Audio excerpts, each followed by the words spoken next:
Албетте балдар бизди угуш керек, бирок эсиңизде болсун. Андан дагы биз балдарды көбүрөөк угушубуз керек. Бала эмнеден корксо, ошол коркуусун аяр мамиле жасап, биз чогуу жеңгенге аракет кылышыбыз керек. Мисалы үчүн, бала караңгыдан корксо, караңгы үйгө бир нерсеге жумшап, иштеке жок аяктан, эмнеге коркмогула элең, эмнеден коркуп атасың, иштеке жок, бар деп урушсак, бала ошо коркуу менен кирип чыкса, ошол өмүр бою эсине калып кетет да.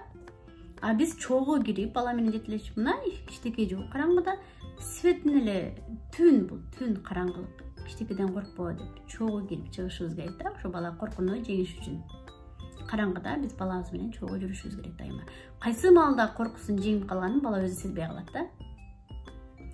Андан дагы бала бир нерсе жасагысы келип, сөт тартабы же домиктер жасап атабы, сиздерден жардам сураган болсо, мен иш кылдам бар, өзүң кыла берчи, менин ага убактым жок деген сөздөрдү айтпай, балага көңүл буруп коюшубуз керек. Бала кичине биздин жардамыбызга муктаж болуп атат да, ошон үчүн бизден жардам сурап атат.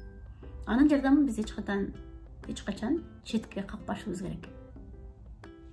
Дайыма балага убакыт бөлүшүбүз керек.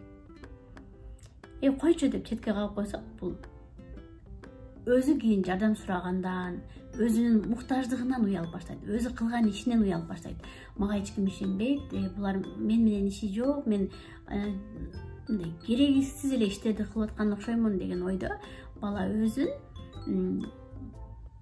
кылган иштеринен уялып баштайт, жардам сурагандан уялып баштайт, силерге бир нерсе айтыштан уялып калат да. Уяла берсе бала өзүн жакшы тааныбай калат. Бирөөгө бир нерсе дештен, кийин адамдар менен мамиле кылгандан түнт болуп уялып, себеби дайыма ата энесинен кагуу жеп келген. Ошондуктан дагы булар мени койчу деп коебу деген ойдо адамдар менен мамиле кылып, бир нерселерди сурай албай түнт адамга айланып калат да. Бала чочуганда же толкунданып кеткенде апасына же атасына жармаша калат, алардын коргоосун сезиш үчүн. Ата эне бала үчүн коргоочу чеп да, мындай коргоочу бир дубал сыяктуу да. Ошон үчүн бала дайыма корккондо, чочуганда, тааныбаган адамды көргөндө, катып толкунданып кеткенде апасын же атасын кучактай калат, Ошондо сиз эч качан баланы түртпөңүз. Эмнеден коркосуң, ушундан коркмок белең деп баланы түртпөңүз. Бала сиз аркылуу коргонуп атат. Сиз ага бир мындай коргонуучу адамсыз да.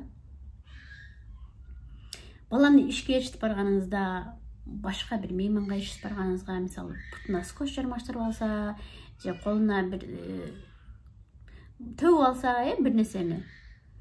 Анан ал адамдардын жанында өзүн ансыз эле ыңгайсыз сезет да. Ыңгайсыз сезип, сизди карап калганда, сиз оготер аны кагып, не төгүп алдың? Алчы бутуңдагыны, ушинтип эле жүдөтө бересиң да деген сөздөрдү эч качан айтпаңыз. Эч качан. Көрдүңүзбү? Бул баланын өзүнө болгон баасы ушул жерден билинет. Биз ушул сен төгө бересиң, сен андайсың деген сөздөрдү көп айткан болсок, өзүнө ишеними жоголуп, өзүн өзү баалабай калат. Мен ушундаймын, эбим жок, мен төгө берем, мен коркокмун, мен уялчаакмын деген сыяктуу өзүн, көрдүңүздөрбү, өзүн туура эмес баалап калат дагы, өзүнө болгон самооценкасы жоголот баланын. Эч качан ушул мен айткан сөздөрдү колдонбоңуздар балдарыңыздарга.